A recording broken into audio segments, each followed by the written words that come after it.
Are we ready to begin?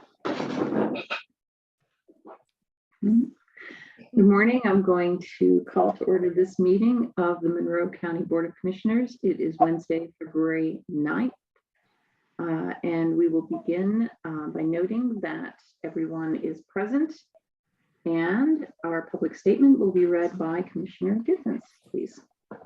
Morning. We, the Monroe County Board of Commissioners, renew our commitment to welcome and protect the rights of all people, regardless of age, race, color, creed, disability, sexual orientation, gender identity, marital status, economic status, and national origin. And we affirm the right of every person to live peacefully and without fear, and we will fight and resist at every step discrimination and harmful policies, whatever their source. We also stand in support of our county public school systems, both RBB and MCCSC. Right. Thank you so much. Next on our agenda are our department updates, and we will begin with the Health Department Administrator, Ms. Caudle. Good morning. Thank you for allowing me to be here again today. We do remain in a red advisory this week, but there are some continued glimmers of hope, and we see improvements across the county and the state, and I want to just share kind of where we are. Transmission is still very high in Indiana and in Monroe County, yet a steady decline seems to be emerging. This decline was occurring before last week, and it is expected to continue. Omicron has shown steep, fast surges followed by steady declines, which is what's currently being watched. We are not out of the woods, but there are some good signs. The Indiana surge started in the northern part of the state, and that's where the biggest improvements are currently being seen. Cases have decreased significantly in the northern part of the state, with some counties seeing a 90% decline since the Omicron peak. Positivity trends do remain high, but are also improving. There are still over 28 counties with positivity rates over 30%. Earlier this week, there were 7 counties under 20%, which we haven't seen in a while. So, that's the positive. We are hovering around that 20% mark locally. To be clear, 20% is high. So we don't want to mistake this sort of promising report of saying things are good. However, they are seemingly getting better. Our numbers this week are a little bit lower and likely impacted by the weather closures from last week. And that may not be the full reason. So I'm very interested to see what next week brings. I would expect a little bit of a blip. Kind of probably next week we'll go up a little bit from where we are this week, and then hopefully start to come back down. But we will see. As I've said many times, I have no crystal ball. And as you know, no single piece of data tells the full story. We have to look at the big picture. So for example, hospitalizations for COVID are beginning to decline. Again, differing parts of the state are seeing differing declines. Treatment and the possibility of more people being eligible for vaccine are also additional measures to help move us into a better place in the future. There is another study out regarding the effectiveness of masks. People who reported always wearing a mask in indoor public settings were less likely to test positive for COVID-19 than people who didn't. Some notes about that. A cloth mask wearer reduced their risk by 56%, a surgical mask by 66%, and a KN95 or an N95 by 83%. Remember that wearing a mask correctly is the key. And a cloth mask with multiple layers, heavier material, and perhaps with a filter is much better than a thin mask. So the mask you wear matters. No mask is effective when it's worn incorrectly, such as on your chin. So what does all this mean? It means that transmission is still high in Monroe County and in the state of Indiana. Masks do help to reduce infection and transmission. The data is holding true for how Omicron moves through. other places, and we are optimistic that we are moving through this surge of Omicron. Vaccination is still our best tool to end the pandemic and to reduce the risk of a new surge. Continuing to use all of our prevention tools will allow us to move forward from this pandemic. Thank you. Great. Thank you so much, Ms. Caudill. It is good to hear optimism, but we are not done yet. So that's the key. Comments, questions, Commissioner Githens? No, I just want to thank everyone who does wear a mask and who socially distances. Yeah, absolutely. Commissioner Jones? Yes, I agree. And I also want to thank the health department and all the staff for all of their very hard work during this pandemic. Absolutely. Yes. That great board and all of those healthcare workers out in the field, let's try to give them a little bit of a break. And the decline is such that we still have cases. It doesn't just end immediately. So we still have a lot of cases, and we'll continue to have cases even through this decline. So we have to keep that in mind. Yeah, great. Thank you so much. Let's see if there's any other departments that wish to offer an update.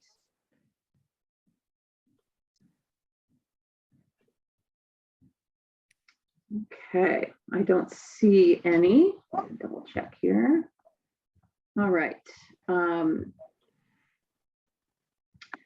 right, so I think we want to revise the agenda a little bit. Yes, I'd like to move that we review and vote on item C, move that up to the beginning of new business. Second. Okay, we have a motion and we have a second to revise our agenda, moving item C to the beginning. Mr. Cockrell, will you please call the roll on that? Commissioner Thomas, Yes. Commissioner Githens, Yes, Commissioner Jones. Yes. Motion is approved, 3-0. Thank you so much. So Ms. Cottle will be hearing from you sooner. Next on our agenda is public comment. This is public comment for items that are not on our agenda. Each commenter will have a total of 3 minutes to speak. And at 2 minutes and 30 seconds, you will hear a tone.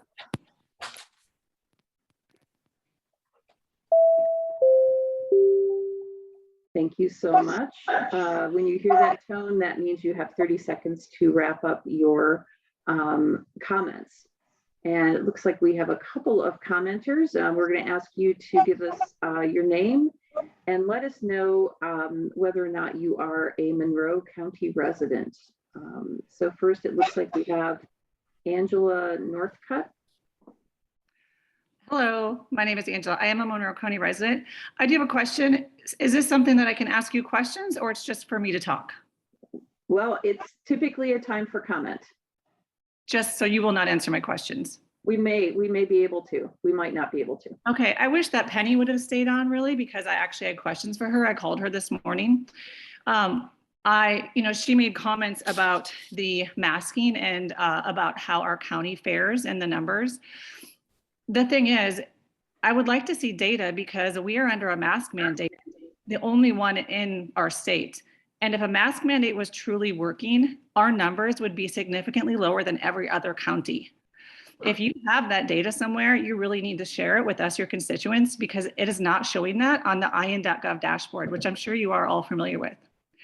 I'm clearly here about concerns about our county mask mandate. As you know, the CDC has finally admitted that cloth masks really do not work. N95 masks are recommended by the CDC, but they do not fit children. They are not made for children. Even the CNN health expert this week has stated that masks should be removed from our children, that they are creating psychological and social harms beyond repair. The number of children hospitalized in the state of Indiana is fairly low. Now, any number is not okay, but our dashboard does not tell us if they are hospitalized for COVID or with COVID. Our Monroe County Board of Health, I know, gives you recommendations. And they have said that we need to keep the mask mandate until the cases are 50 per 100,000. I would like to understand where they're getting that number. It seems like an arbitrary number that they just pick something. If there is data and research, they need to share that with us. If you have data, please share that with us. If you have data showing that Monroe County mask mandate is working, please show us, because the counties to the right and left of us, some are lower, some are higher. The north, where there's no mask mandate, they're substantially lower. If you have data showing that this mask mandate has worked over the past 6 months, you need to show us. Otherwise, you are not doing benefit to our community. If masks actually worked, you would see statistical difference in the number of cases reported in Monroe County. To my knowledge, I have not seen that. If you have that data, I am asking that you please share that. Because of your decision as commissioners to continue the mask mandate, our school has no choice, and us as parents have no choice for a health decision. Your job as elected officials is to make informed decisions to protect us as citizens and to protect our children.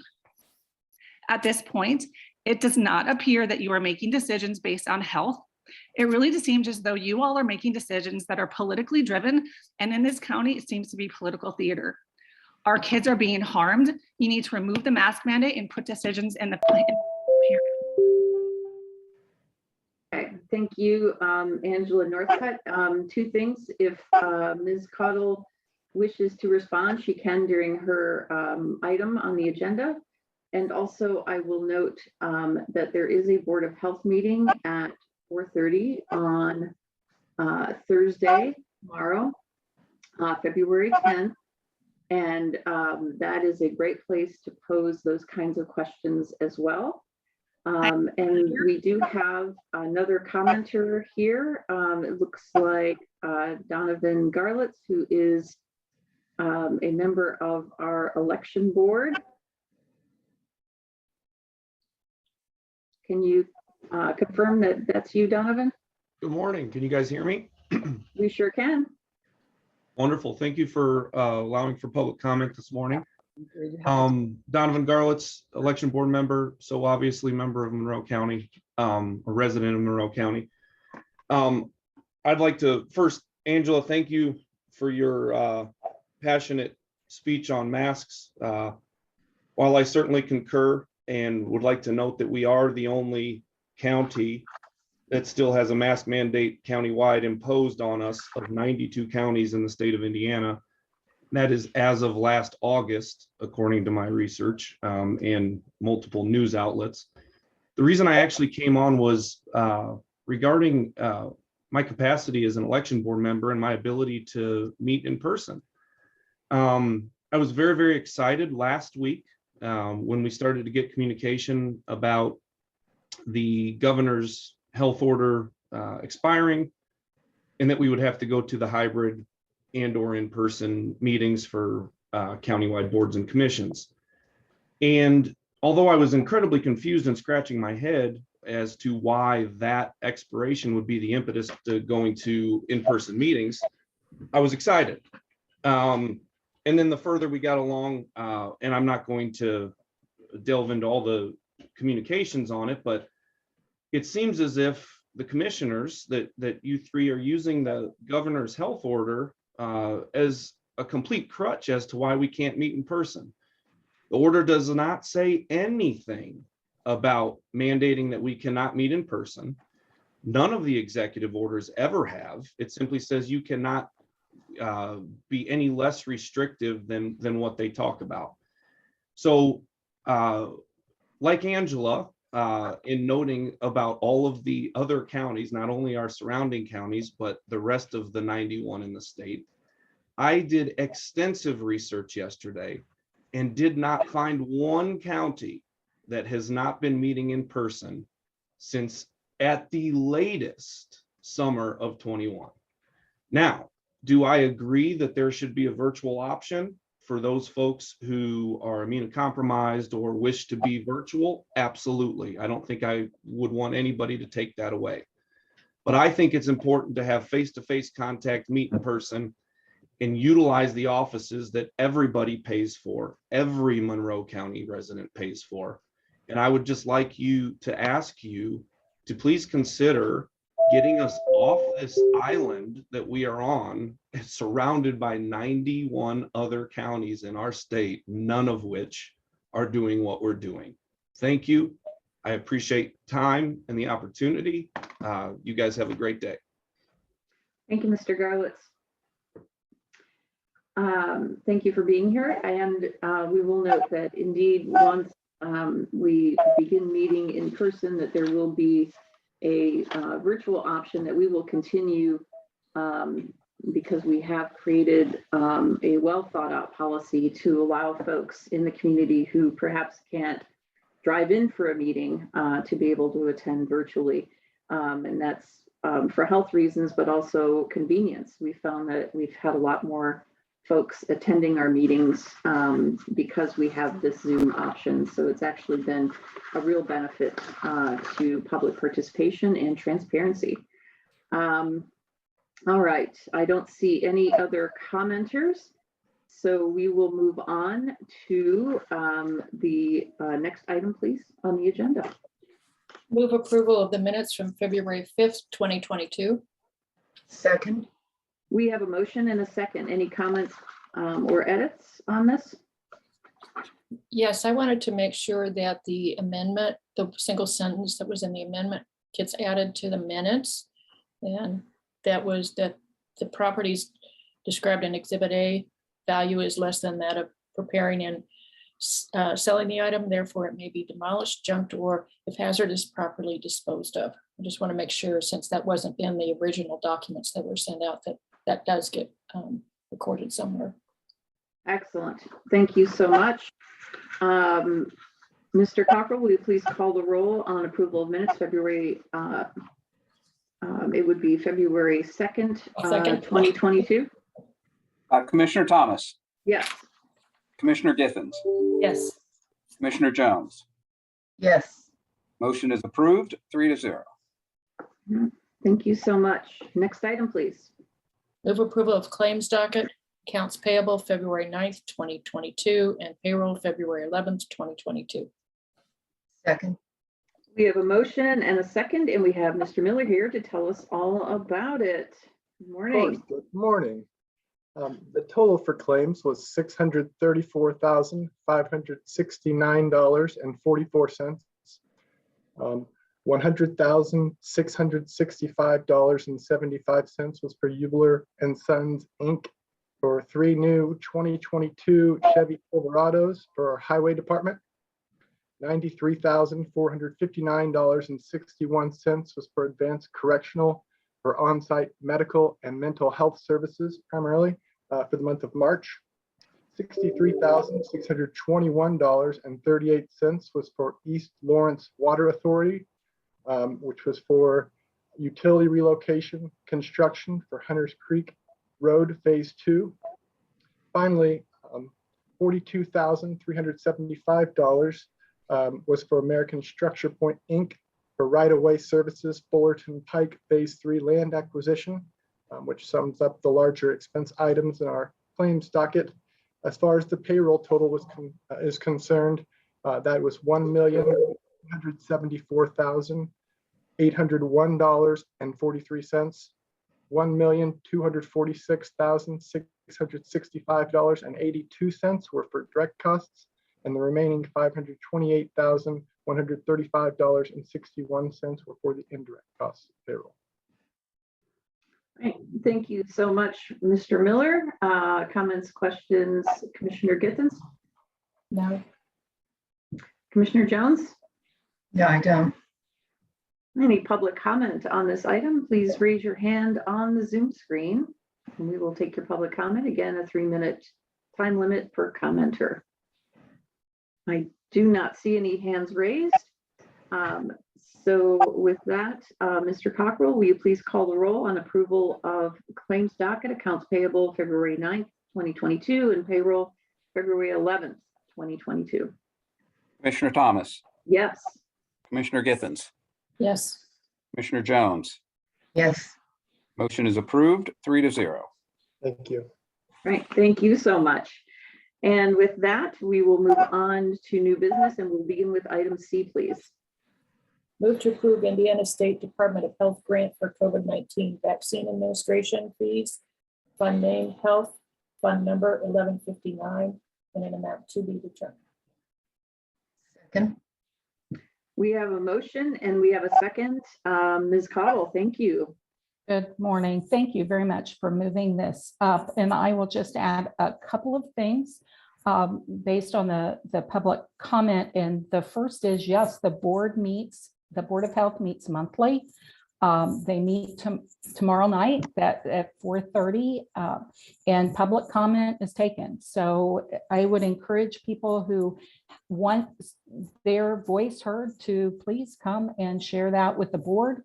You can send an email and I'm happy to pass that on to all the board members as well. So please do that. There was a question about how the metric came for losing the mask requirement. And the current regulation is built around CDC's guidance that whenever there is high or substantially high transmission, that everyone indoors in public spaces should be masked. And that's where that is based on. So low to moderate transmission would be less than 50 cases per 100,000. So that's where that came from. And that would also put us in a blue advisory in the state.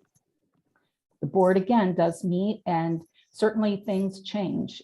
You can look back every 3 or 6 months and things are never exactly the same. Things change. That's why the board meets, and we'll be talking about what's changed more recently tomorrow night, and then the board will make a decision. So that's kind of where we are. That's where it goes. The other thing that I would say in terms of data is that if you've paid attention to all those numbers and all the things on the state map as we go through, we have moved into, yes, the whole state is in bad shape, but we tend to be one of the better counties. And as I mentioned in the report, right now, where are we seeing the trends with numbers declining? They are in the northern part of the state, but that's also where the surge hit first, and they are coming out of that surge. And the southern part of the county saw the surge later. So those are all factors that just have to be taken into consideration.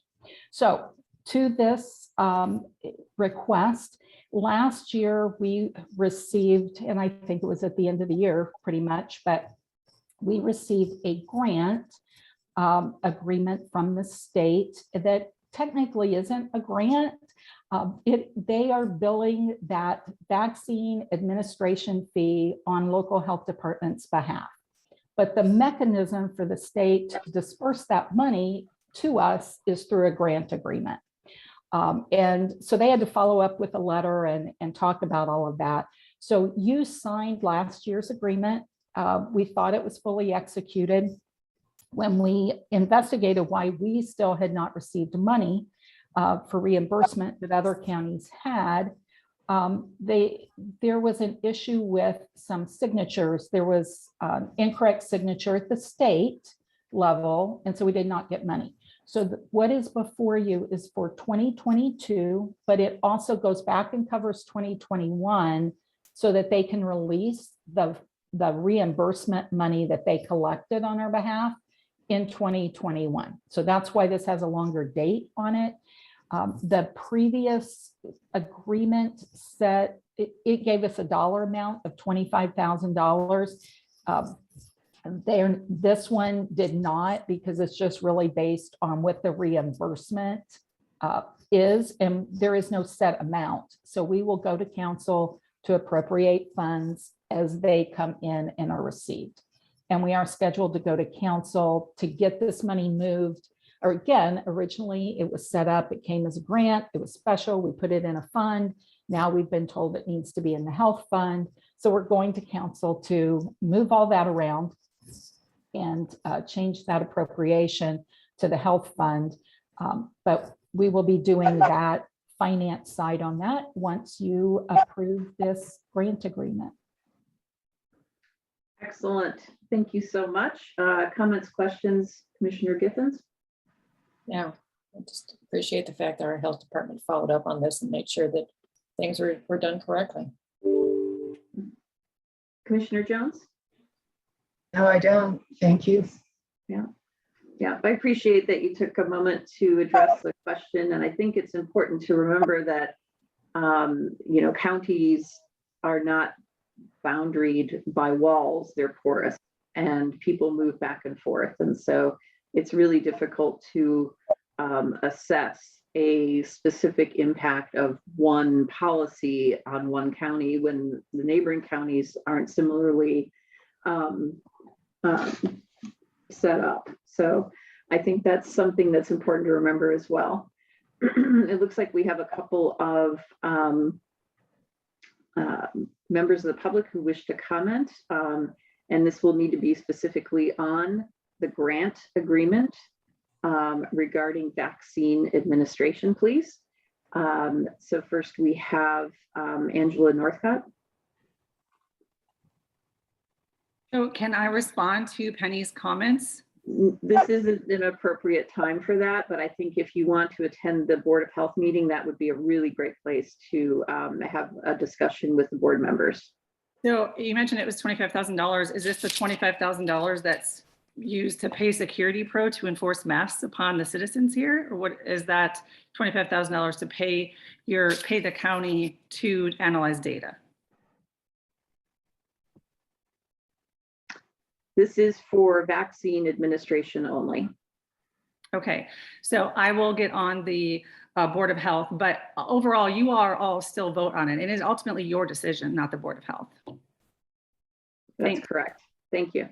It looks like we have another commenter, and please limit your comment to this agenda item. Candace Sampson, if you could verify that that's your name and you're a Monroe County resident, please. Hi, can you hear me? I'm actually in the car. Okay, yes, that is my name, and I am a resident of Monroe County. So just regarding the funding and the grant, are there any requirements to, I know it's probably not, and I didn't hear the first part of the meeting, but I apologize for that. Are there requirements for continuing mask mandates or anything, any other mandates tied to getting the funding from that last year or this year? This is an agreement to related specifically to pay for vaccines. Right. So there's no, are there any requirements other than having the location set up appropriately and, all of that? Are there any other requirements for you to continue? I mean, are you planning on continuing these, indefinitely or, every year? This is a great thing to talk to the Board of Health about, and we take our advice from those in the medical community whom we trust based on science and data. So that's good to hear. And specifically, there is no requirement like that in this agreement. Thank you so much. And also, there's a lot of science and data that hasn't really been talked about in the public that's finally starting to come out. So I'm glad to hear that you are open to scientific discussion that is actually well-rounded and having many different voices. Thank you. Okay. Mr. Cockrell, will you please call the roll on the Indiana State Department of Health grant for COVID-19 vaccine administration fees? Commissioner Thomas, Yes. Commissioner Githens, Yes. Commissioner Jones. Yes. Motion is approved, 3-0. Thank you so much. All right. Next item, please. Item A. Move approval of ratification of emergency declaration and rescission of the emergency declaration. Second. We have a motion and we have a second. Mr. Cockrell. Yes, as I'm sure everyone is aware, we had a winter storm last week. The president of the Board of Commissioners did declare an emergency as the situation warranted, and then did a rescission of that once she had information from the Highway Department and emergency management staff that should be rescinded. This is just to ratify those two decisions. Excellent. Thank you so much. And a quick note of thanks to all of the great folks at our highway department, including the superintendent, Toby Turner. They did a wonderful job, and emergency management, especially Cape Petroline, did a fantastic job last week during the emergency. We were in communication the whole week about it, and they all did a phenomenal job, and can't thank them enough for keeping us safe. So with that, see if there are comments or questions. Commissioner Githens? Yeah, I just would like to say that as we were in touch with different people, we learned that like Cape Petroline was up 24 hours straight. Several of our highway road crews, again, out working up 24 hours straight. They didn't stop. And that's part of that dedication that makes a difference in our county. Commissioner Jones? Yeah, I agree with Commissioner Githens that we got remarkable service from our highway department and emergency management. This was the first emergency that Cape Petroline had to cope with, and I would say that it indicates that we can put a lot of faith in her to do her best for our community during any emergency. Thank you to all of you. Yeah, it's a great point. Let's see if there is any public comment on this item. Raise your hand on the Zoom screen. Okay. Seeing none, Mr. Cockrell, will you please call the roll on ratification of the emergency declaration and the rescission of that declaration? Commissioner Thomas, Yes. Commissioner Githens, Yes. Commissioner Jones. Yes. Motion is approved, 3-0. Great. Thank you. Next item, please. Move approval of Clark Excavating LLC agreement for demolition of surplus property. Fund name 2017 GO bond, fund number 4715, in an amount of $9,900. Second. We have a motion and a second, and we have Mr. Crone here to tell us all about it. Good morning. Good morning, everyone. Hope everyone's well today. This is a follow-up to a request that was presented in last week's Board of Commissioners meeting from Parks and Rec to declare two structures on mitigation property that the county has acquired from the state as surplus. This is the other half of that. This is for to agree for services with Clark Excavating to actually demolish those two structures and remove all the debris from the property. They will also bring to grade the surface and bring in any clean fill if they need to. That way it can be planted in grass and whatever else we do with the space. We did look at trying to recycle materials out of both buildings. One of the structures is a shelter half like you'd see it at our parks, but due to insect and water rot, there's no recoverable material from it. The garage structure at some point has been modified to be a residence that wasn't ever inspected or under permit. So due to things that were done inside of it, as well as water intrusion and animal damage, there was not any real material in there we're salvaging. So this is for the full demolition and haul away of both of those structures. Right. Thank you so much. Appreciate the explanation. Comments, questions, Commissioner Githens? Yeah, I appreciated that thorough explanation. I was out with Kelly Whitmer, the head of our Parks Department, last summer to look at some of this, and I fully understand why both those structures need to be both demolished and moved. So, Yes. Commissioner Jones? I'm sorry. Go ahead, Mr. Crone. Oh, no, they're becoming a liability. It's a hangout for teenagers and things like that. So when we take that away, then that whole issue is no longer a problem for us. Yeah, it's a good point. Commissioner Jones? No, I don't. Thank you. All right. Let's see if there's any public comment on this item. Raise your hand on the Zoom screen if you wish to comment on this item.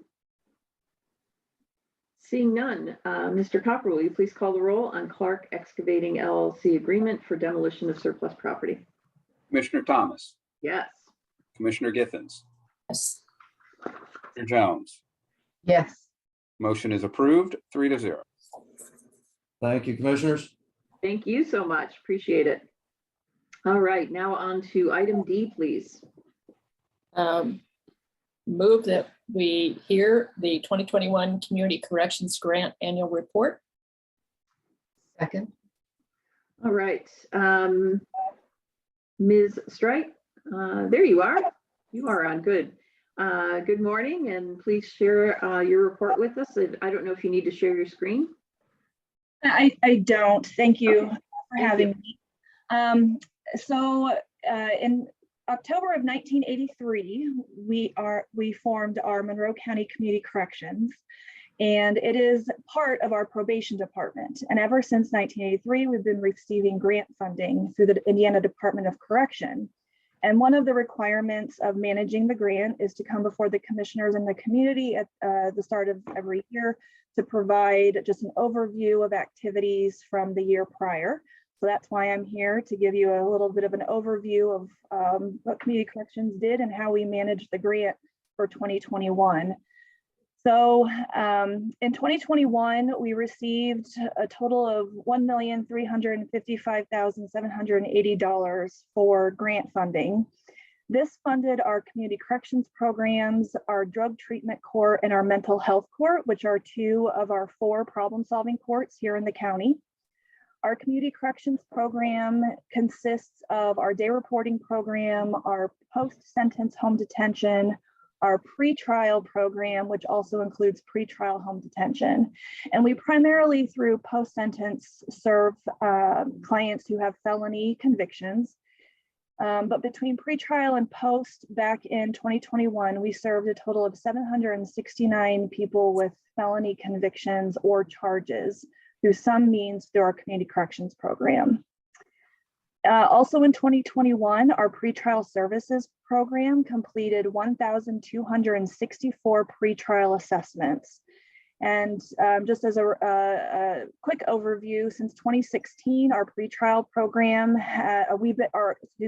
Monroe County Community Corrections and Probation has been part of a pretrial program, pilot program throughout the state. We were one of the first 11 counties to have a pretrial program, in which we moved from defendants who were booked into jail being only able to get out if they posted some sort of form of money, to now a risk-based assessment tool to help our judges, provide the judges information to help them make decisions about release. I'm also proud to say that in 2021, the state of Indiana, the Indiana Office of Court Services, officially certified our pretrial program for 3 years, which means that our pretrial program follows national best practice standards. So we meet all the criteria to have a working and effective pretrial program. A few highlights about our problem-solving courts, overseen by our presiding judge, Judge Dekoff. The drug treatment court had its 493rd graduate by the end of 2021. And our mental health court had its 21st graduate by the end of 2021. And one of the last things I wanted to highlight is our department deals with a lot of data and statistics, which is of course vital because it drives our funding, it drives our policies. But the other day I was sitting in a meeting and hearing all these statistics, and sometimes it's easy to overlook that a lot of all of these numbers, all these data points have true human stories behind them. And our department, both Community Corrections and Probation, has dedicated ourselves to providing evidence-based practice services, which means that we are providing services to our clients that are based in research. We know that they are going to work, and we know that they will affect the best outcome for our clients to not have to come back through the justice system. And we do that by building rapport with our clients, providing cognitive interventions with our clients during their appointments. And every probation officer, every support staff member of our department has a role in that to change lives.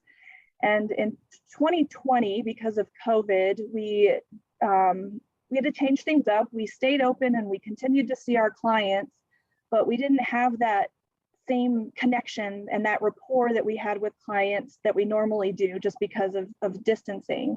But I'm happy to say that now in 2021 and beyond that we're back to full services. We saw a 40% increase in the use of evidence-based interventions during our client appointments. And I just wanted to share that because again, I know how vital statistics are, but every client that we work with has a unique story, a unique reason that they're in front of us, that we're working with them, and all our clients deserve to have our assistance in helping them make positive changes. And I didn't want to lose sight of that, giving credit to the hard work that the clients do, but as well as our probation officers and support staff in having truly dedicated themselves to providing best services to our clients. So thank you for letting me go on that soapbox, but I just wanted to highlight the work that our staff has done. Great, thank you so much. Let's see if there are comments or questions. Commissioner Githens? Yes, I remember, I think it was 2 years ago when we all celebrated the 20th year of the existence of the drug court here in Monroe County. It was one of the was it the first in the state, or anyway, it was very early on when people were doing some of this. And listening to the graduates, they're people that stayed in the community, that stayed employed, that stayed with their families, that just kept people together. And they had formed sort of their own community in terms of helping one another even. One person said, oh, yeah, my car broke down and so-and-so helped me fix it. So in exchange, I cooked some food for him, kind of thing. It was just an incredible, incredible thing to hear how people felt uplifted by going through this. Commissioner Jones?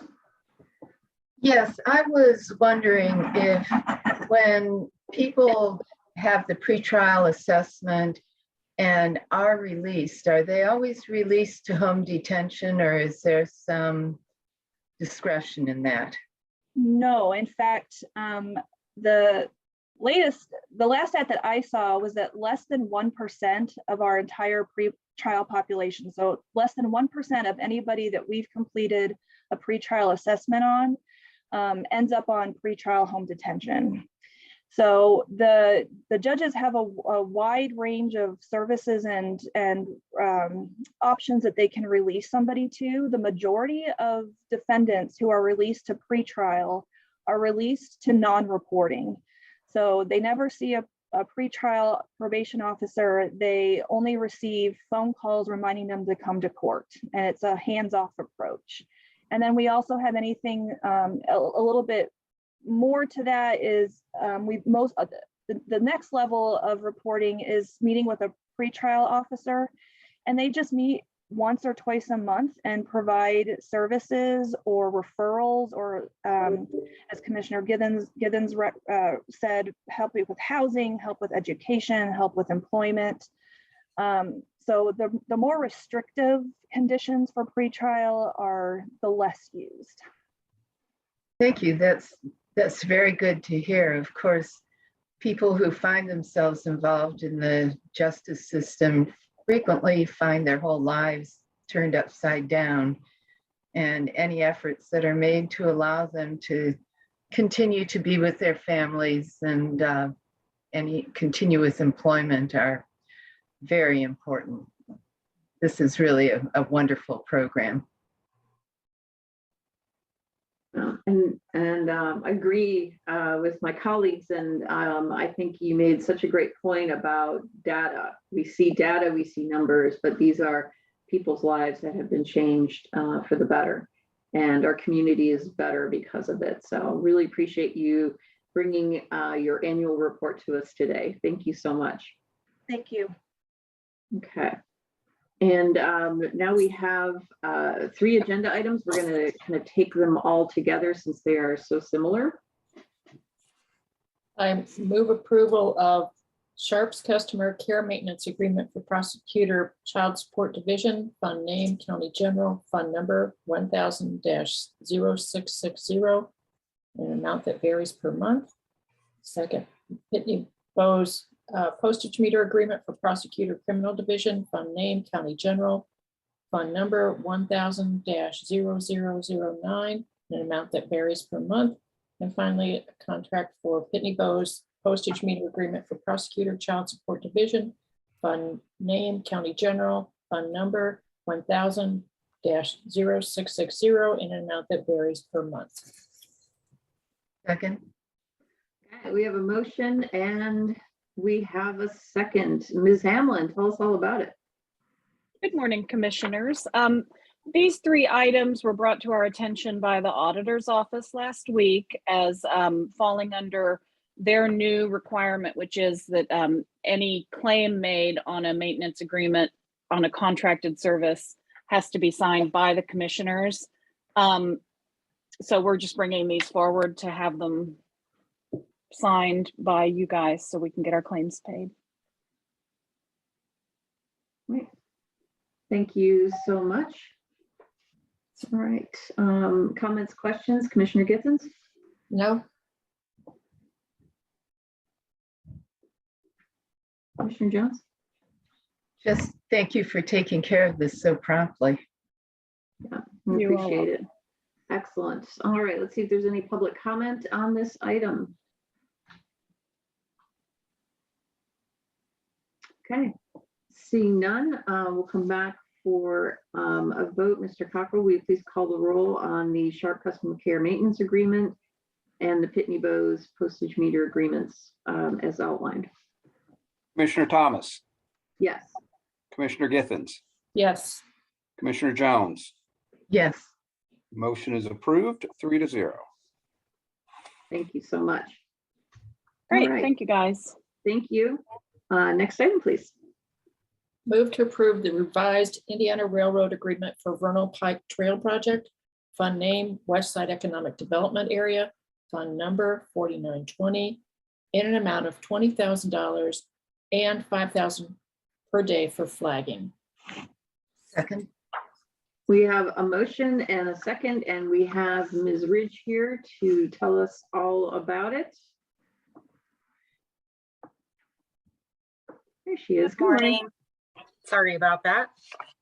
And this is the railroad agreement.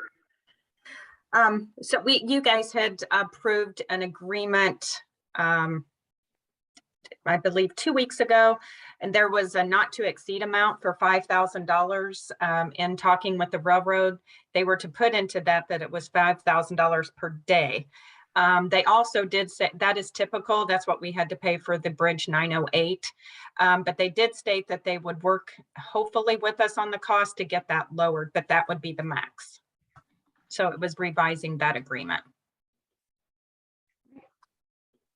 Thank you so much. Comments, questions, Commissioner Githens?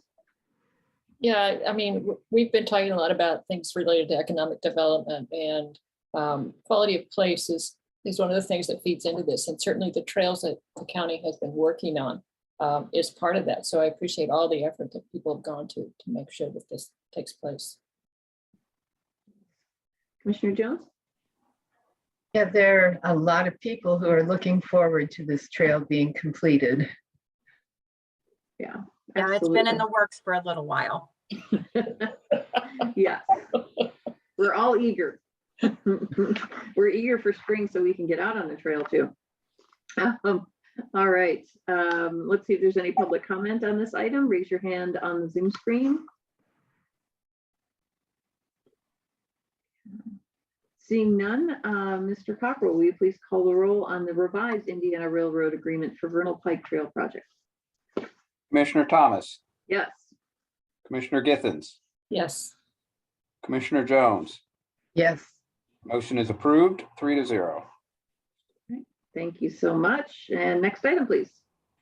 move approval of NDOT change order number 4 for Cedar Ford Covered Bridge. Oh, wait a minute, sorry, I skipped one. Let me go back. Move approval of NDOT change order number 3 for Hunters Creek Road Project Phase 2 and 3. Fund name Hunter Creek Road Phase 2 and 3. Fund number 8163 in an amount of $29,463.94. Second. We have a motion and a second. Please tell us all about it, Ms. Ridge. So as stated in the change order, this is for additional cement that was required for the subgrade treatment based off of the testing by the stabilization contractor. The change order is a participating change order with NDOT, so that therefore it would be covered by 80%. The project status, it's 80% complete at this time, and we hope to be having this project completed in May. And I believe Excellent. it started in 2014 was the first year it was federally funded. So Amazing. long it All right, takes. thank you so much. Comments, questions, Commissioner Giffens? Wow, we're lucky that you've stayed in this job, I gotta say. It's nice to get some of them completed, I will tell you. Commissioner Jones?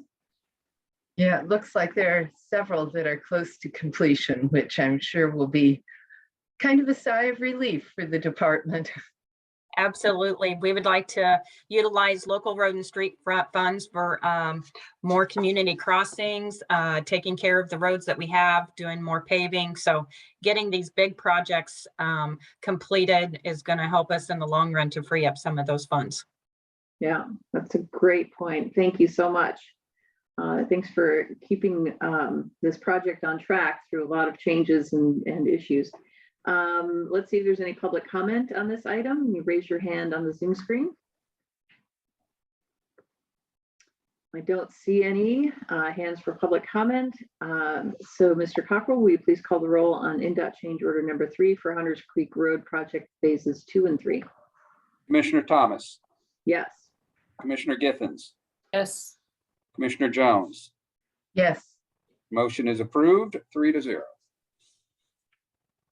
Thank you. And next item, please.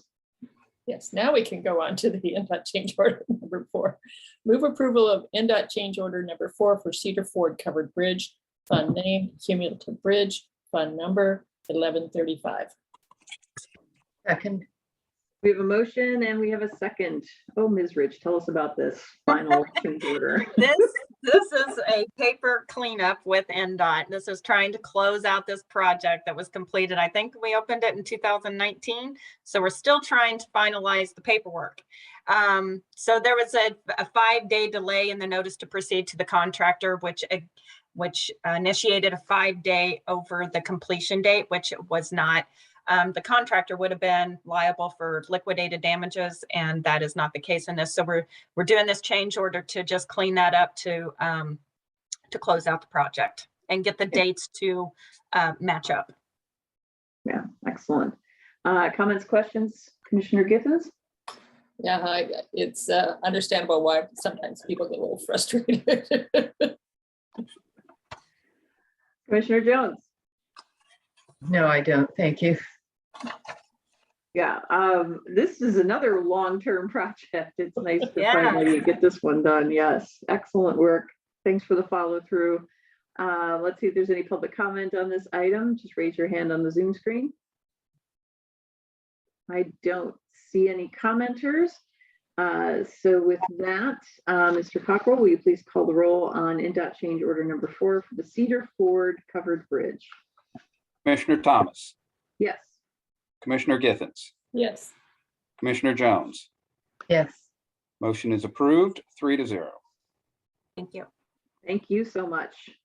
All right, we don't have any appointments today. We do have a few announcements, and we start with a message of condolences to the family and friends of Randy Paul. Our community lost Mr. Paul yesterday, and I would just note that his unflagging advocacy for disability rights has had an incredible impact on our community, and that he will indeed be greatly missed.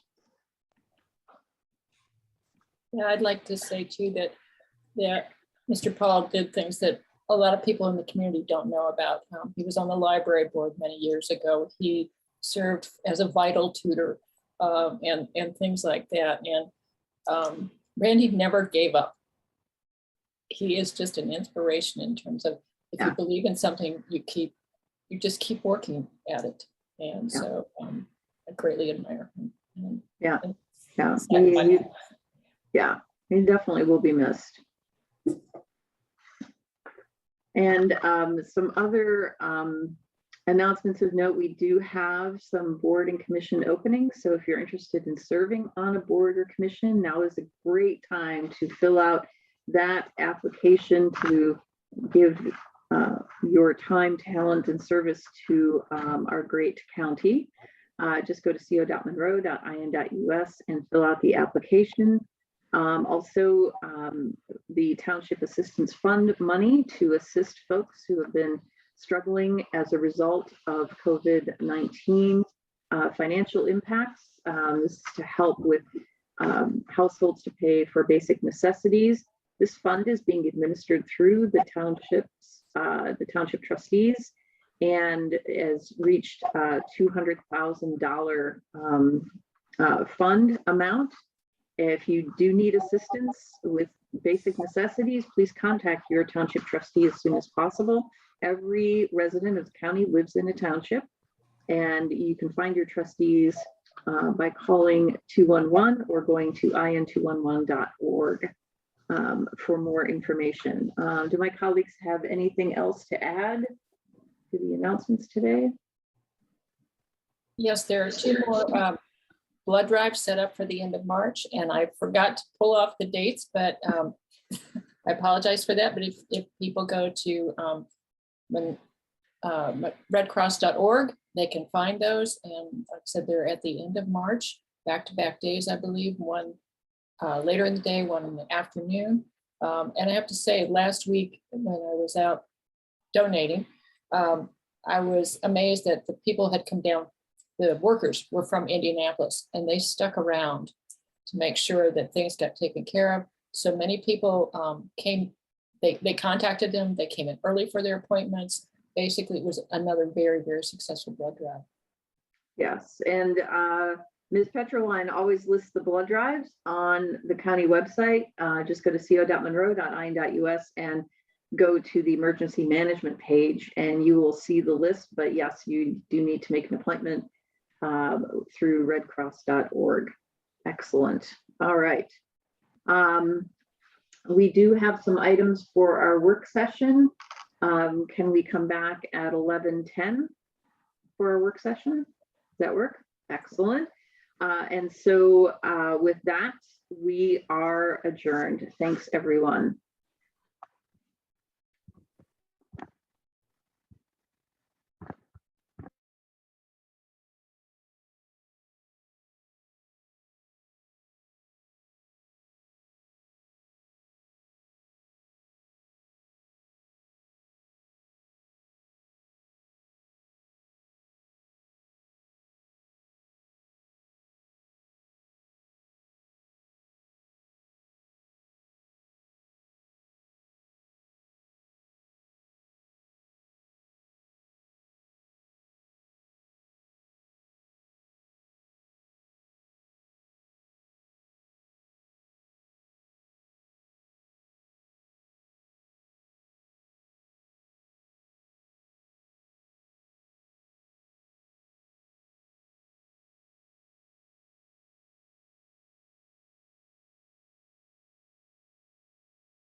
All right, I'm going to call to order this work session of the Board of Commissioners.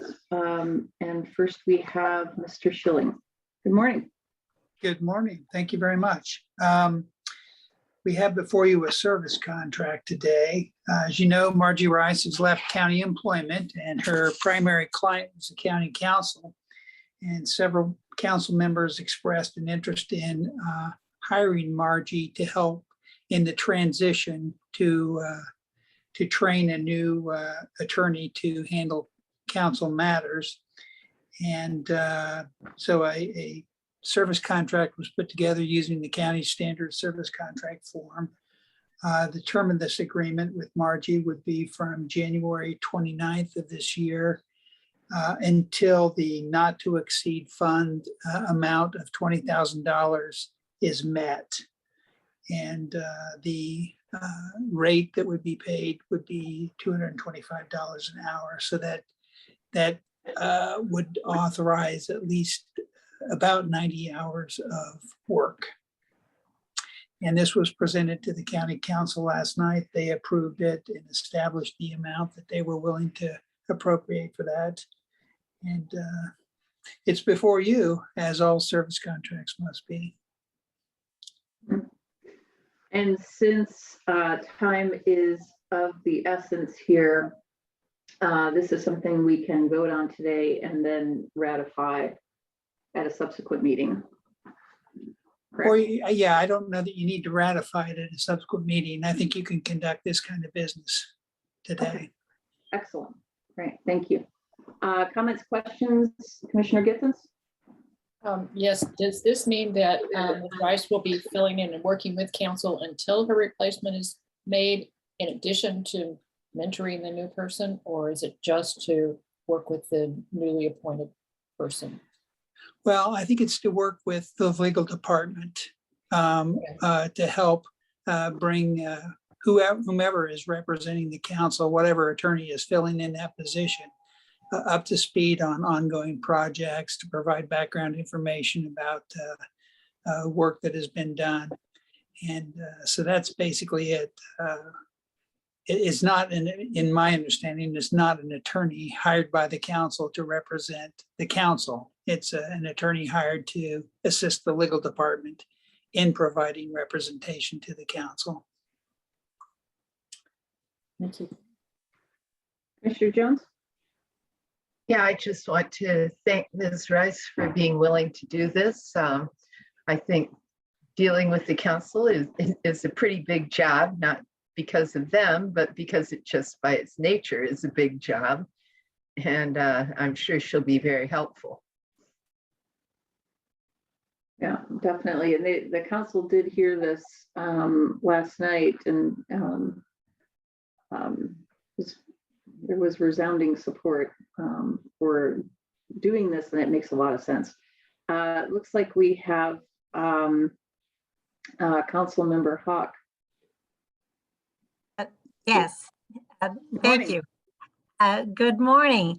I think maybe Commissioner Giffens touched on what I was going to ask. I probably should have asked it last evening. I didn't even think about it until this morning.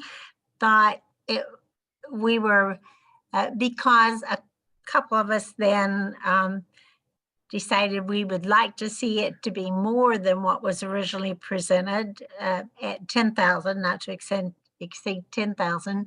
Then we thought, well, that's only 44 hours. And so we really needed more hours than that because we don't know how long it will be before we have a replacement for the council. But now it appears from the conversation I'm just now hearing in this meeting that this is not just going to be that many hours to be spent on council issues, but on other issues related to the county. Do I understand that correctly? That is not my understanding, Marty. The contract is for Margie Rice to assist, the attorney that is filling in or hired to replace Margie for 90 hours to assist them on matters relating to council issues. Okay, great. Thank you. Because I was thinking if it was going to also be as Ms. Rice had done, was working with the health department and others, that those hours could be gone pretty quickly. And I think the council will need that assistance as well. So Yes, thank that was my understanding. It will be used exclusively for council issues. And then could I also ask, will we be seeing, I mean, I don't know whether there's going to be a gatekeeper for this or how, there's 7 council members. If we should all start calling with the same question, and of course, the clock starts ticking. I've worked for an attorney before and I know how they have to charge. The clock has to start clicking when the phone rings. So, I don't know how that's going to be worked out, but perhaps that'll be up to council leadership to declare how it should work out. But thank you so much for working through this, because she will be greatly missed and a transition period will be very helpful. So will this go with like in a transition line? In the legal department, where will this appropriation go? It says it's from council right now. From the council budget right now is where it's coming from. Ms. Shell. This is Kim. Hi. To answer Councilor Hawk's questions, it will be coming out of the contractual in the council office. Okay, well, is Ms. Rice not now paid out of the legal department? No, Legal she's no budget? longer with them. Was she before? I'm just trying to figure out where this contract should go, but regardless, I'm sure you'll all work it out. It would normally, if it's to be an employee in the legal department, and one would think we would work it the same as we had told everybody else, we'd put it in a transitional line, but however it works. I don't mean to slow it down. Let's just get it moving. And then also to answer your question, my understanding is that if council members have questions for Ms. Rice with regards to council business, it comes to me and then I funnel all of those through to Margie. And that might be difficult too, because sometimes we have things pop up at the last minute. And so, but at any rate, best of luck. Sun's shining, the snow is going to melt off, and it's going to be spring. All right, thank you so much. Great. So we need a motion on this item, please. I move to accept the agreement for professional services between Dobbs Legal Group LLC and the Monroe County Board of Commissioners. Second. We have a motion and a second. Let's see if there's any public comment on this item. Raise your hand on the Zoom screen.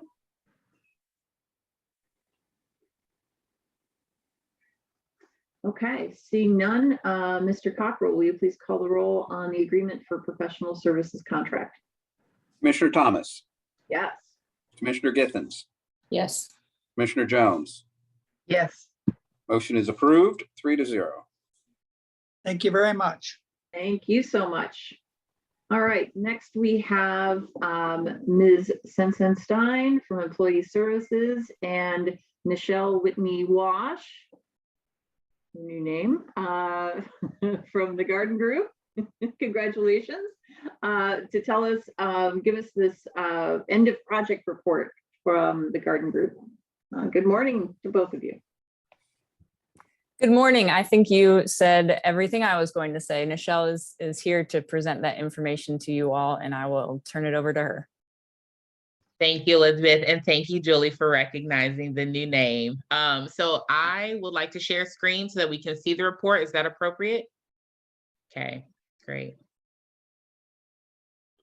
A couple of things that I have to share with you all today. So I have the end of project report, which touches on just what we were able to accomplish, what has been happening since this project started. And then towards the end, I also have the IDI results. So we did an assessment, the Intercultural Development Inventory, and I have the organizational results to reflect where we are as a team, which I think you all will be happy to hear is a little bit more advanced than when we checked in at the halfway point. So let's go ahead and get started. What did we accomplish? Just to recap, we were looking at behavioral analysis and cognitive transformation regarding diversity, equity, and inclusion for staff. And so we trained roughly 162 staff.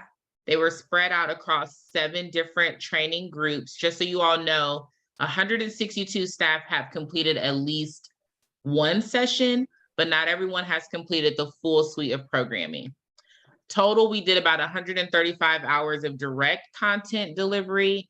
And when offering the IDI, the Intercultural Development Inventory, we had 62% of people complete it. Now, we'll say we offered 2 debriefs for the IDI as well, in which more people attended that session than we anticipated, which is great. But also more people have come back and requested that they be able to take the IDI as well. So there's more interest. So I'm imagining that 62% will jump a bit. What are the sessions that we took people through? So we did a workshop on exploring bias. That was the very first workshop they went through. And most people had a positive experience with this session. This was really a time for people to do some self-interrogation and to just reflect on where their biases developed when they first realized their set of social identities. So it was a pretty digestible session. Session 2, we talked about culturally sensitive communication. And as you all may know, this was the toughest session out of the suite of programming because it does go beyond just being able to use buzzwords or being able to share Webster's definitions. It really went into exploring biases, exposing some biases, and having critical conversations about how we think about people, how we see the world, how we see ourselves. So that was like I would say the gut punch session.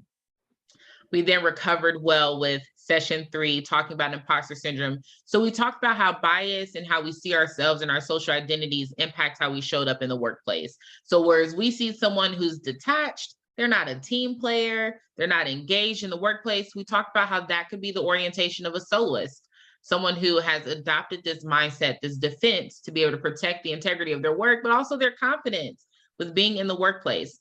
Then we jumped into, okay, we're talking about all these things, and you're telling us not just to be nice, but to be inclusive, to search for ways that we can make our policies more equitable. So how in the world do we do this? So we jumped into practical steps around anti-racism that people can do, not necessarily at a leadership level, what they can do from the seats that they hold. And then we concluded with, if you're observing these things, if you're witnessing microaggressions, if you're seeing hate crimes, or if you're seeing things happen in the workplace that we know are creating hostile and negative environments, how do you get over the discomfort and how do you actually effectively engage and de-escalate those situations in a way that reduces harm, but allows you to still have connections and respect from colleagues? So those are the 5 sessions. How do we approach it? Every session we start with setting community agreements.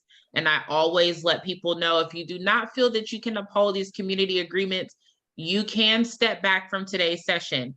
I didn't have anyone tell me that they weren't going to uphold the agreements. I didn't have anyone step back from the sessions. So people were committed to being here, even though they were like, wow, 2.5 hours on a Zoom call on a Monday is rough, right? We got a lot of work to do. It's the pandemic. Your staff were absolutely committed to the time that it took and also the mindset that it took to complete the training. So I was impressed with that. What we really wanted to help people focus on was not that anyone was necessarily right or wrong, good or bad. We wanted people to learn and then commit to unlearning and relearning. So a lot of what we got to see in the online discussions, in the virtual sessions, was really people being like, I had no idea that these were the challenges that people were facing on a systemic level. They also had no idea that some of the things that they did in their interpersonal connections were furthering complications in the workplace.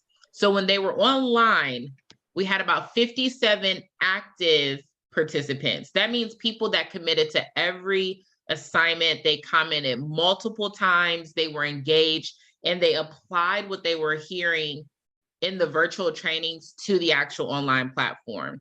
There are 17 unique discussion questions, and the most common comment that we got was, wow, I did not realize this, or I had no idea.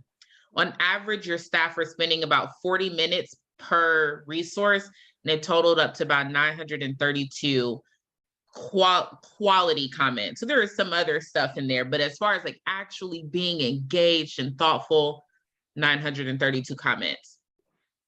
What were some common things that we saw? That initial resistance, which we expected that. We were not upset or disappointed by that. We know that some of these conversations are tough. So we saw people go from resistance into acceptance after hearing about other people's lived experiences. So one thing that your all's team did really well was opening up, going beyond just being transparent, but really being vulnerable about some of the experiences that they were having. We got to see a great shift from being colorblind, those phrases of I don't see color, to affirming I could see how this could be different for people who are a part of different racial groups. So that was, we're glad about that. People are asking questions, not just of us, but of their colleagues. And we know that there have been some conversations that have happened offline. I will say that I did meet up with some people one-on-one to dive deeper into their experiences, whether that was in person or virtual.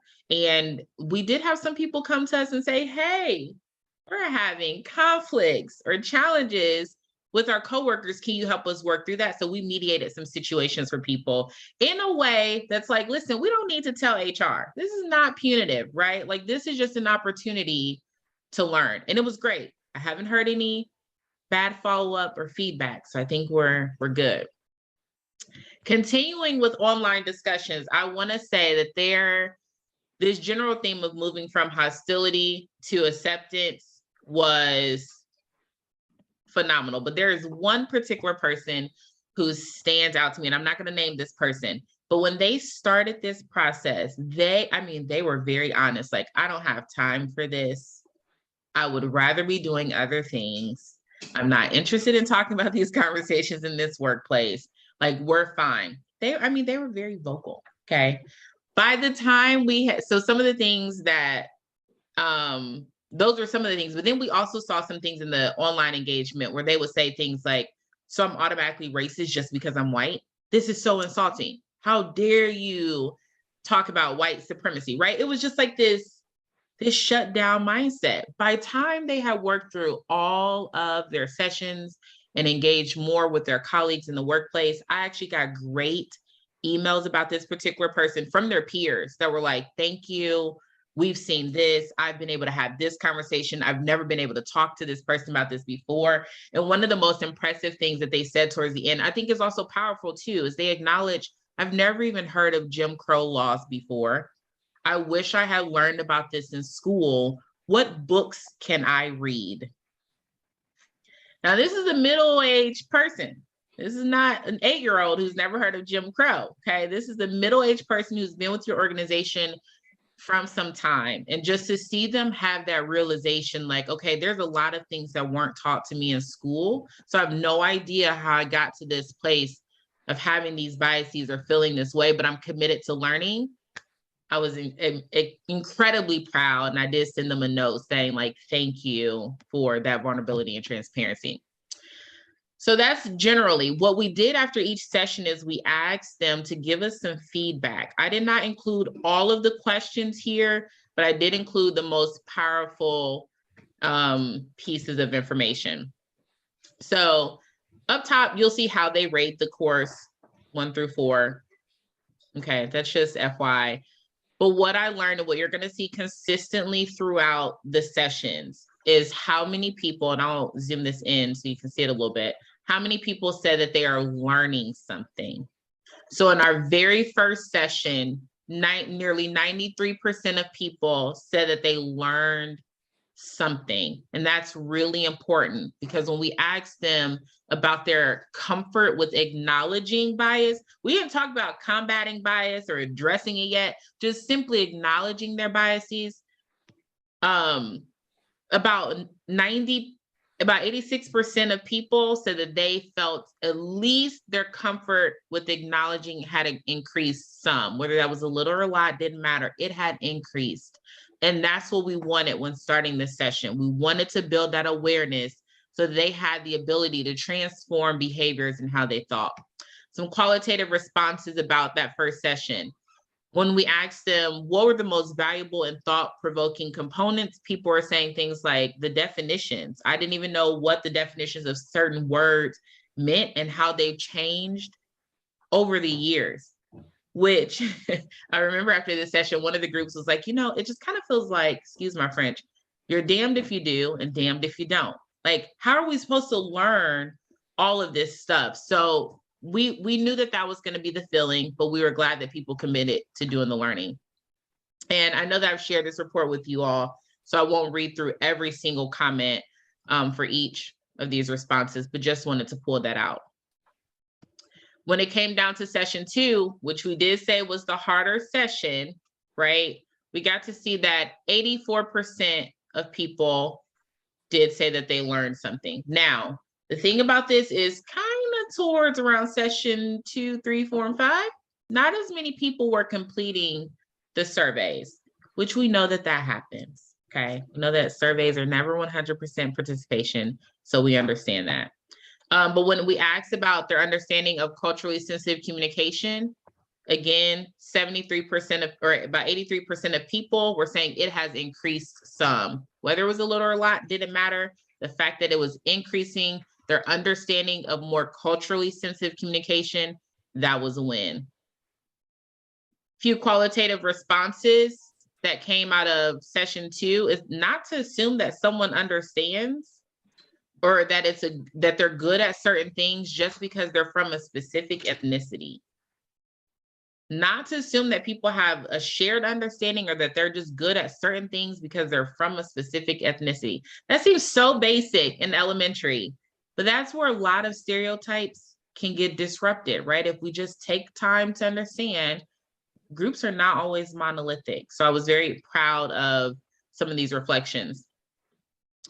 Some people did say, you know, I'm not really noticing much cultural diversity in Monroe County government, so I'm not sure I will get the chance to practice or implement what we learned. So after that, we came back and talked a little bit more about what culture is. It's not just race and ethnicity. So we took them through exploring the different diversity dimensions. And I think overall, people came around to a better understanding. Session 3 about imposter syndrome. 92% of people learned something in the workshop. And when we're looking at the level of comfort, about 95% of people are like, my comfort or my understanding of imposter syndrome has increased some. When we asked them for feedback, a lot of the comments that we got were, we knew we had been feeling this way. We just had no idea what to call it. And now that I have a name for it and tips on addressing it, I feel better about it. We also took this conversation, not just from the perspective of how do you see yourself or how do you feel about yourself, but better understanding your colleagues. So rather than seeing them as egotistical for constantly contributing to conversations, maybe they have trained themselves or have a defense mechanism as presenting as an expert, because that's where they find their value, being able to contribute to as many conversations as possible and being trusted to be an expert. So this was good at helping people. The other lens that we took with this was that microaggressions and what people have experienced along the span of their life, across the span of their life, has impacted why they have these defense mechanisms. So you see them as being an expert or needing to feel like an expert, but why do they feel that way? Where did that messaging start? Where did they start finding value in that? So it was good to see people say like, oh, some of these labels that I've assigned to people, you're not a team player, or you just want to be the leader. You think you're smarter than everyone, or Some of that is literally people protecting themselves because they can't be their authentic selves in the workplace. Maybe not necessarily your workplace created that message for them, but remembering that by the time we are working together, we've been alive for decades and likely have worked in other places or been in other educational settings where these messages have been communicated. We started talking about anti-racist praxis. Again, people at kind of the numbers fell off with the surveys, but for the people who did complete it, they learned something and their understanding of race and racism increased. And that was important. Understanding the one thing that we wanted to disrupt for people, well, there are two main things around race and racism. One, we wanted people to understand that race is a social construct and that no one was born racist. And because they're not born racist, when we see people who do racist things, we have to remember there is a whole line of conditioning that got them to that moment. So we can't just see people as their ism or their phobia. We have to remember there was a process that got them there. And so we want to work on disrupting the process. They themselves will come out of those isms or phobias. And we were able to see that change in thinking with the group. So we were happy with that. One thing that we talked about, or one of the most powerful responses we got from this, is that understanding silence is violence. So if you're not speaking up about it, if you're not actively intervening in those situations where you realize microaggressions are happening or insults or invalidations are happening, maybe you're not speaking up about the gender inequalities that are happening, then you being silent about it allows it to continue to happen in the workplace. And it puts the pressure back on the marginalized or oppressed person to advocate for themselves. But when we talk about imposter syndrome, we know that people don't always advocate for themselves, right? So it's helping people to understand it's okay to speak up, but how to do it strategically and not to burn bridges, but to keep the door open for grace. So then we went into session 5, where we talked more intentionally about how to intervene, how to de-escalate. Some of the feedback that we got were, I am thankful for this training because before I started it, I thought I was very open-minded and accepting and didn't need much work. But throughout the training, I realized I say, think, and do certain things that I need to be more considerate about. I have some very healthy conversations with my childhood best friend who is Black. We've laughed and cried together, and this entire process has been eye-opening. That is powerful because even the people that came into this session, like, listen, I advocate for these things on a normal basis. I'm passionate about this work. I have DEI conversations. Even for them to experience growth and transformation in how they think or in what they think or how they communicate with people and what they do was good. Someone said, I think the most important thing from today for me would be the idea of institutional racism. It's very easy for me not to see racism on a personal level. However, once systematic racism is brought up, you just can't deny it because you think about it and process it, and it becomes a very real thing.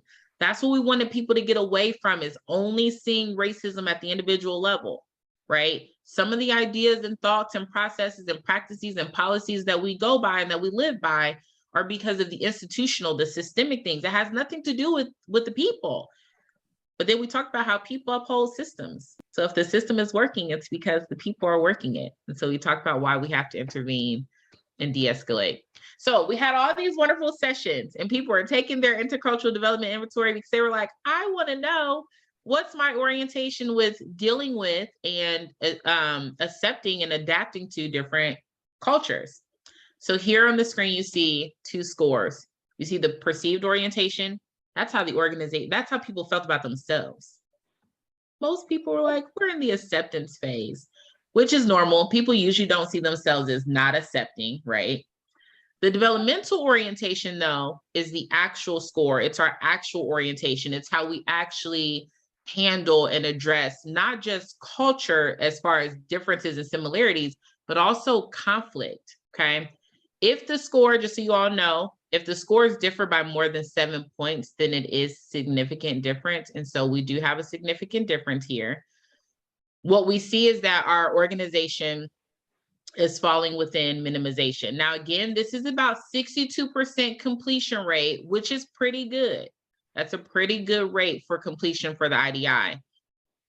Here you'll see a range. We did have some people that were scoring in adaptation and acceptance, meaning they are bridging the divide across cultural groups. They handle cross-cultural conflict pretty well. But most of our organization was scoring within minimization. So what does that mean? Minimization tends to try to minimize difference and highlight similarities and commonalities. So they tend to want to bring people together based on what we have in common, rather than bringing people together and saying, I am okay with and can support and uplift all of the differences. Sometimes people see differences as limitations to connecting, rather than seeing differences as a strength to connection or enhancing the workplace. So having a minimization mindset can be challenging, because usually people within the organization are like, we just go along to get along. We don't want to push the envelope. We don't want to ruffle any feathers. We don't want to come in and fully express our authentic selves, but we'll do that once we leave the workplace. Strengths: likely Monroe County government has found success interacting with people from diverse cultures when commonalities can be drawn upon. Feels good when you have things in common. But the developmental opportunity is, there may be some struggles to bridge across diverse communities when differences need to be more deeply understood and acted upon. And that's usually what we see in conflict. When you really need to have a deeper understanding of people and their actions, usually arises within conflict. And when you're in a minimization mindset, that can be challenging. So this is the report. I know you all have it, so I will at this time take any questions that you all have about either the report or the experience. And I'll invite also if Elizabeth would like to share anything that they have heard in the workplace that maybe my ears haven't captured. But thank you all for your time. Thank you so much for that great report, really extensive. Let's see if we have comments or questions from my colleagues. Either of you have anything? I just want to thank you for taking this on, and it's been a pretty big job, and I think was handled very graciously, and we really appreciate your work with the county staff. Thank you. And to that point, Lee, I do want to say thank you all for your commitment to seeing this project through with the staff when they could trust in your leadership and belief in the program. And I know that many of you were in the sessions going through it with people, so that was great. So I want to thank you all for that. And Elizabeth, thanks for helping with the schedule, because Lee, you're right. It was a lot of work, and the scheduling was a big piece of it. So thank you. Yeah, that was a huge piece of it, the logistics. I would say that a couple of things that struck me, and I do want to thank the staff members who did participate, because they were really honest and forthright about what they were feeling. And that's tough to do in a work environment, on a Zoom environment, and especially about topics relating to diversity, equity, and inclusion. It can be very difficult, and they were brave and thoughtful and compassionate. And I will say that there were some things I really appreciated about this program, and especially in the structuring, but also in the facilitation. It was a very welcoming process where I think that helped folks be honest, not only with themselves, but with one another, because there was a lot, as you say, of grace included. And I think that made a huge difference. I imagine that a lot of employees came into it thinking we're just going to be talked at and told we're wrong and we're bad and we need to fix this.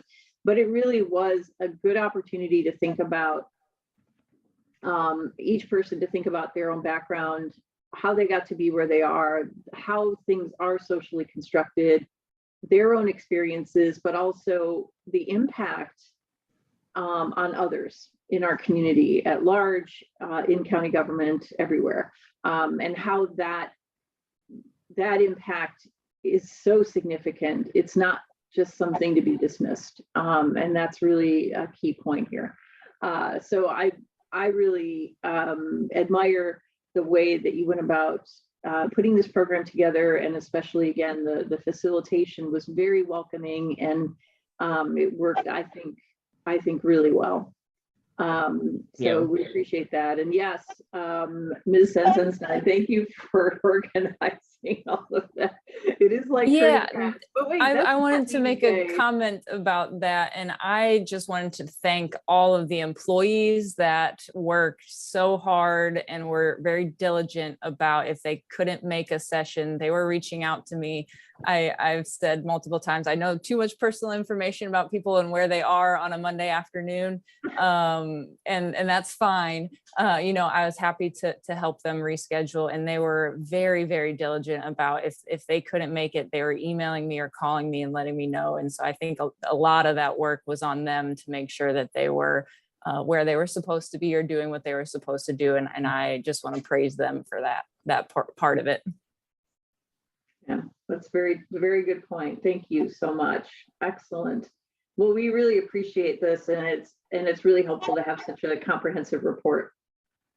I did have one more Yeah. comment that I just wanted to share. I wasn't sure if there were any other questions from the commissioners, but I think that language is important in the way that we talk to ourselves and the way that we talk to other people. And that is one thing that I think Nichelle has really given them the tools to learn language and to use. And I have heard it being used in conversations with employees. You know, they've used terms like microaggressions, or I've heard a lot of people say, you know, in the training we talked about this, and then they go on and they are you know, relating that to something in the workplace. So I have heard that, and I've tried to stay mostly out of this and not influence people in any way, you know, not participating in or observing the trainings or anything, but those are the things I've heard in the wild, if you want to put it that way.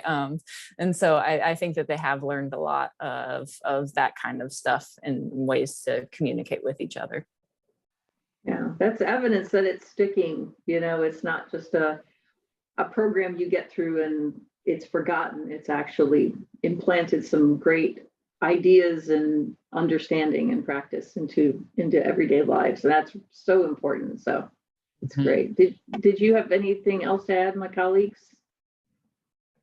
Okay.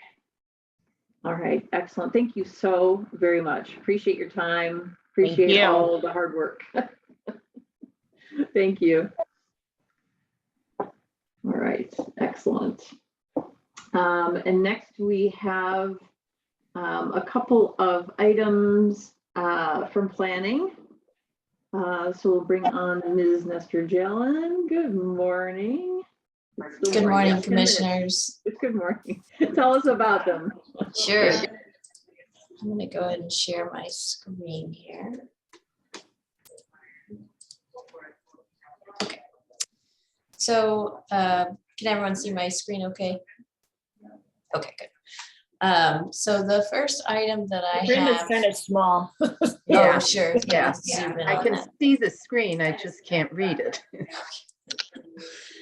So the first item that we have here is ordinance 22-2, which is an amendment to the Monroe County zoning ordinance, chapter 814. So just a quick summary of what this text amendment does, and then I'll go through it with you. Since this is a text amendment, this is something that has gone through the Plan Commission here for a work session, and then we'll schedule it at the end for a formal session and a vote. But just to introduce the topic, 814 is the permits and certificates chapter. And so we're amending it to allow for additional criteria for the improvement location permit requirement. And that is to allow for a change in use of any building structure or lot would require an improvement location permit. We're also adding some clarification under the land use certificate, which is primarily for commercial development when they're completed with their development. The land use certificate is our way of creating a punch list or sort of a compliance checklist to say, you've met exactly what you said you were going to do. So we're amending this to require an application by way of online permitting instead of requiring paper copies. And we're also adding requirements for commercial sites to have additional as-built if it's required by the administrator to prove that they were able to meet what they said they were going to do. And also to have those survey stakes around sensitive land features so we can tell that any protective measures were taken appropriately when we actually do the site visit. And then lastly, an amendment to allow for what's called a conditional land use certificate. The purpose of this is to accommodate landscaping seasonality in southern Indiana. So I will walk through these, and if we have any questions, please let me know. So under the requirements for an improvement location permit, the change in use, this allows us to require a permit for items that are changing in use for any portion of the lot. And we have that definition in our current chapter 801, and then just clarifying its change in use. So we're consistent throughout the ordinance. And then, like I had mentioned in the summary, the application for land use certificate, just making sure that it's clear, it's online now. And then also that under, if it's a commercial site, we can ask for some additional items which have been an issue as of to date. We've gotten some pushback when we've asked for some of those as-built drawings because they are kind of costly, but if we are unable to determine some features that are on the ground, we really do need those as-built to certify that it was done correctly and to grade and things like that, that we are not able to tell that just from a site visit. And then we also want to be able to give ourselves 10 days after application to be able to review that, because on the online permitting software for land use certificate, it's been really great. We have a lot of interdepartmental coordination, stormwater, highway planning, and if building also.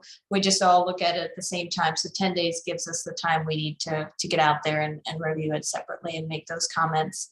And then finally is the conditional land use certificate, which allows us to give a conditional land use certificate for the first time for 6 months. And then if need be, they can come back and request one last renewal for an additional 6 months at the administrator's discretion. And that's to allow for, accommodate for, if we have cicadas coming or if we have a long winter, that allows them to really be able to move in without all full landscaping in, because that landscaping has to be kept in perpetuity. So we don't want them to plant it twice, but we also want it to be thriving when it goes in. So that's the summary for the 814 changes, and I can take any questions that you have. Great, let's see if my colleagues have questions or comments. Yes, the land use, is that going to apply to agricultural land? So the way that it was proposed and then amended during the Plan Commission meeting is that numbers 1 and 2 would be applicable to residential or agricultural structures. 3 and 4 are really just for items that were reviewed as commercial site plans. So if there is an agricultural commercial business that is identified, then it may be required, but most agricultural pole barns for storage, things like that would fall under just 1 and 2. And largely land use certificates are applied for commercial sites that need to show proof that everything was to compliance. Thank you. Yeah. Other questions or comments? Okay.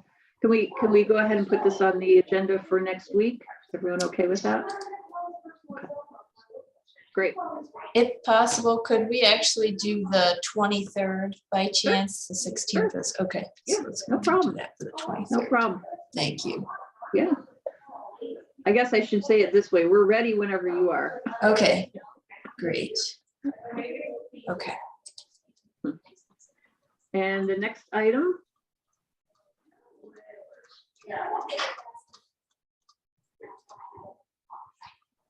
So the next item is ordinance 22-3, which is another text amendment. And this is a text amendment to chapter 802, which is zones and permitted uses. The purpose of this text amendment is to add a use that's currently not identified in the ordinance, which is scrap metal processing facility. And that would be a permitted use only in the heavy industrial zone. As of last check on Thursday, we have 14 lots in the entire county that are zoned heavy industrial out of about 60,000.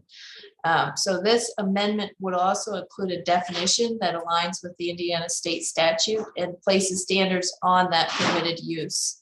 And I've included a condition here that I will get down when I get to the ordinance. I will actually read aloud. But the need for this text amendment is because solid waste, IDEM, solid waste district, they do not consider scrap metal recycling as solid waste. So there's currently a gap in our ordinance to address this necessary business use in the county, and therefore we've tried to allow for it in a way that meets our needs, but also would require oversight through site planning and things like that if provided or if requested by someone. So here's the way that the ordinance would be amended. So it would be under the manufacturing, mining, construction, and industrial use category. And the definition that would be provided would be scrap metal processing facility, an establishment having facilities for processing iron, steel, or non-ferrous metal, and whose principal product is scrap iron, steel, or scrap for sale, remelting purposes only. And then we've also made a cross-reference to the Indiana State Code to exclude some uses that were of concern. So automotive salvage recycling, automotive scrapyard, hulk crusher, mobile home salvaging facility, vehicle disposal facility. And mainly all of this to mean we're trying to exclude uses or storage of some items that may have, let's say, oils or other contaminants that may be on the site. So we're trying to avoid that. And then also just with the mobile home and having a large number of vehicles that actually can fall under our current definition for a junkyard, and that's not permitted. So we wanted to make sure that it was clear what the purposes of this type of facility is. And so this is the way it's being proposed to date. And then it would also come with a condition number 58, which is the facility is accessed and served by road infrastructure sufficient to safely transport scrap metal by truck bed, trailer, or semi-trailer, and that is sufficiently buffered by natural objects, plantings, fencing, or other appropriate means. So it's substantially screened from the main travel way of the system.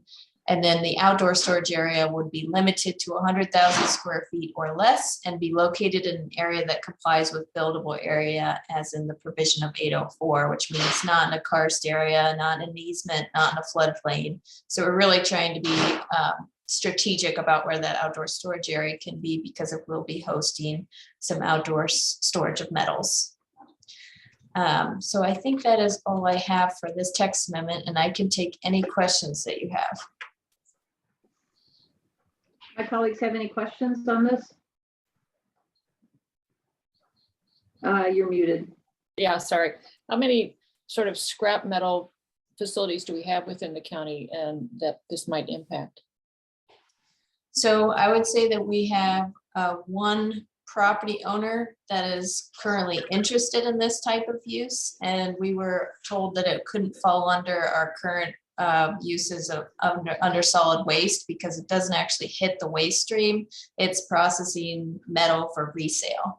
So I don't believe we have another facility in our jurisdiction that is quite like this. We have some automotive salvage that you could say maybe has some scrap metal processing from that, but that's really, this is supposed to be like remelting things purchasing things as they come in, repurposing, remelting, and selling that metal in full, like not just like taking pieces of things and leaving behind other pieces of things, as if that makes sense, not salvaging. Yeah. Thank you.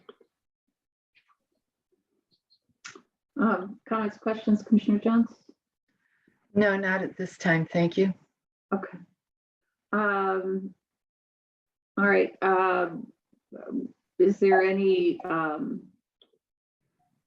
interest in delaying this from my colleagues, or are you ready to hear this whenever the planning staff is ready to present it on our regular agenda? Okay. Okay. Great. Thank you. Okay, so if I could bring these both back at the 2:23 work session or regular session. Okay, That's great. Sounds great. Will Thank you so do. much. Thank Great you to very see you. much. Thank you. Yes. All right. All right, let's see if any other departments have an update or any items they wish to bring. Legal, commissioners, administrator, anything? Okay, all right. Doesn't look like any. My colleagues have anything else for the good of the order? No. All right, excellent. So with that, we are going to be adjourned, and please everyone get vaccinated and mask up. Thanks, everyone.